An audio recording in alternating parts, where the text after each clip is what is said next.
Hello, little adventurers. Today, I have a super special story for you about a kind man named Noah.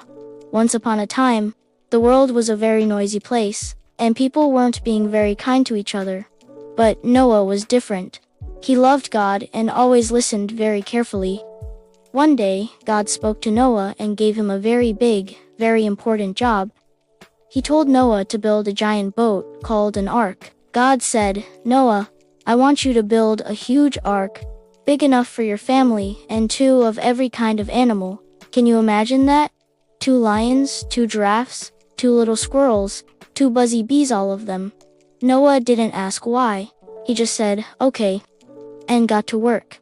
Hammer, hammer, saw, saw. He built the biggest boat anyone had ever seen. When the ark was finished, the animals started arriving, walking 2 by 2.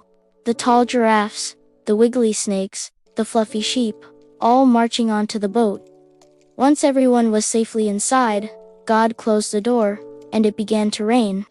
It rained and rained for 40 days and 40 nights until the whole world was covered in water. But inside the ark, Noah, his family, and all the animals were safe and dry.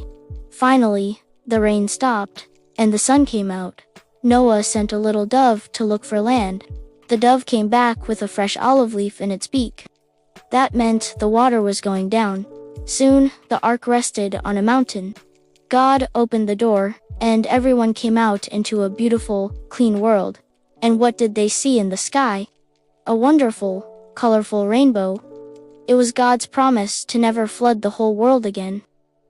This story shows us how important it is to listen and be obedient, just like Noah.